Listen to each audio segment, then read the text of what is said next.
Sebagai negara dengan penduduk muslim terbesar di dunia, sistem keuangan syariah telah banyak diterapkan di Indonesia.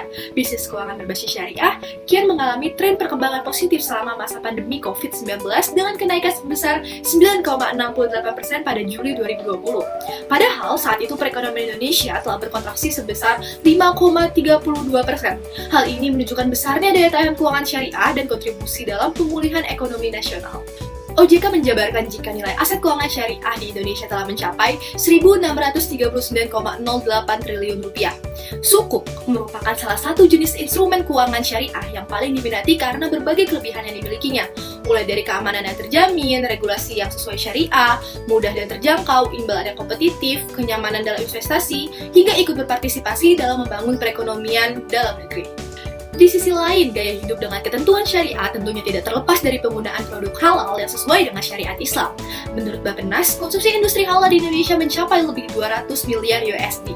Adanya aturan pembatasan interaksi sosial juga mengharuskan masyarakat untuk melakukan digitalisasi demi meminimalisir transmisi virus. Menurut data Bank Indonesia, transaksi digital banking pada tahun 2021 diperkirakan mencapai 32.206 triliun rupiah. Sejalan dengan hal tersebut, fintech pendanaan syariah dapat menjadi bagian dari halal supply chain, halal value chain, dan keunggulan teknologi yang bersifat masif, lebih cepat, efisien, serta lebih transparan dalam prosesnya. Securities Crowdfunding atau SCF merupakan sistem penawaran efek melalui layanan urun dana berbasis teknologi informasi yang dapat memperluas pendanaan bagi usaha kecil dan menengah atau UKM serta para pelaku usaha pemula atau startup company. Hingga saat ini, belum ada platform yang memfasilitasi sistem keuangan syariah melalui SCF. Berdasarkan latar belakang yang ada, terdapat permasalahan yang muncul dalam akses pendanaan bagi UMKM, di antaranya sebagai berikut. Pertama, masih banyaknya UMKM yang unbank. Lembaga perbankan menjadi salah satu sumber akses pendanaan bagi sektor ini. Namun, saat ini masih terdapat lebih dari 20 juta UMKM yang belum mendapat akses terhadap layanan perbankan. Penyebabnya adalah tidak semua pelaku UMKM memiliki dokumen usaha yang lengkap, pencatatan keuangan yang baik, serta jaminan berupa aset usaha sebagai syarat pinjamannya. Oleh karena itu, perlu adanya alternatif pembiayaan yang inklusif, mudah dan efisien sesuai dengan kapasitas usaha yang dimiliki. Kedua, terbatasnya pendanaan syariah bagi industri halal. Bank BUMN syariah dan konvensional telah menyumbang 50% penyaluran dana pihak ketiga kepada UMKM. Di samping itu, telah muncul fintech dan modal ventura yang menggunakan skema syariah dalam pembiayaannya.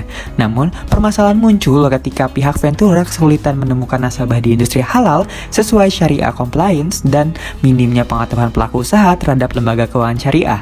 Ketiga, inefisiensi biaya penerbitan mikrosukuk bagi UMKM.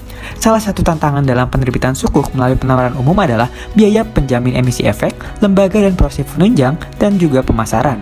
UMKM pada industri halal cenderung memiliki kebutuhan dana yang tidak besar layaknya korporasi, dan mereka pun sulit mendapatkan akses sumber pendanaan dari pasar modal, sehingga penerbitan sukuk tidak akan efisien apabila dilakukan dalam nilai yang kecil. Oleh karena itu, peningkatan akses pasar modal syariah perlu diupayakan melalui pemanfaatan fintech syariah.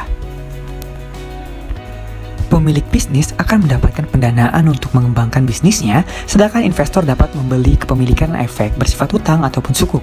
Mekanisme tersebut akan memanfaatkan platform digital sebagai sarana yang mempertemukan antara penyedia modal dengan pelaku usaha. Kelebihan dari platform ini diantaranya tidak ada kewajiban agunan dan akses tempat dan waktu yang lebih fleksibel, sehingga pihak yang terlibat dapat memantau kemajuan crowdfunding yang dilakukan secara berkala. Platform securities crowdfunding dapat menjadi alternatif pembiayaan bagi UMKM di sektor industri halal.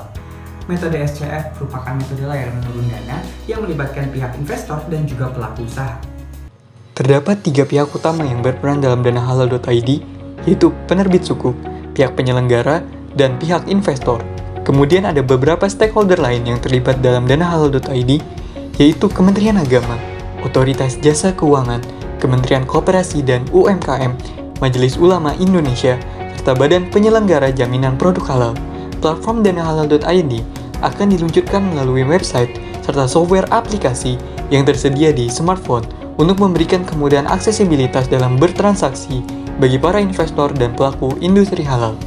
Lalu bagaimana mekanisme pengajuan dana dari pihak penerbit? Pertama, pihak penerbit sukuk diharuskan untuk melengkapi dokumen yang dibutuhkan, kemudian diserahkan kepada danahalal.id. Setelah semua dokumen dikirimkan kepada danahalal.id, maka pihak danahalal.id berhak untuk melakukan verifikasi terhadap dokumen tersebut. Selanjutnya, Danahalal.id dan pihak penerbit membuat perjanjian kesepakatan di antara dua belah pihak. Selanjutnya, bagi industri yang telah memenuhi persyaratan sesuai dengan yang diminta oleh Danahalal.id, penerbitan sukuk oleh industri tersebut akan dimasukkan ke dalam listing yang terdapat pada aplikasi maupun website. Selanjutnya, Danahalal.id melakukan penawaran sukuk dalam waktu 60 hari. Dan yang terakhir, Danahalal.id akan melakukan penyerahan dana kepada penerbit sukuk apabila dana sudah terkumpul sebanyak 100%. Kemudian, bagaimana mekanisme investasi pada Danahalal.id? Pertama, para investor dapat mendaftar pada situs penyelenggara dan memenuhi beberapa persyaratan. Selanjutnya, setelah terdaftar dalam database penyelenggara, para investor dapat melakukan pembelian sukuk yang berada pada listing di platform Danahalal.id. Selanjutnya, ketika dana sudah diterima oleh pihak penyelenggara, dana tersebut akan diserahkan kepada penerbit sukuk dan selanjutnya digunakan oleh penerbit untuk melakukan pembiayaan pada usahanya. Dan yang terakhir, setelah dana diterima oleh penerbit sukuk, pihak penyelenggara akan menyerahkan aset dari penerbit sukuk sebagai jaminan kepada pihak penyelenggara, kemudian meneruskannya kepada investor. Dengan adanya platform Danahalal.id, diharapkan dapat menciptakan berbagai manfaat. Pertama, untuk meningkatkan inklusi keuangan dan literasi digital masyarakat. Yang kedua, mendukung stabilitas pasar keuangan. Yang ketiga, katalis keuangan syariah dalam kancah global. Dan yang terakhir, mengembangkan sektor industri halal. Kami percaya bahwa Danahalal.id mampu menjadi solusi alternatif pendanaan bagi para pelaku industri halal di Indonesia, serta berkomitmen untuk mendukung inklusivitas keuangan syariah di Indonesia.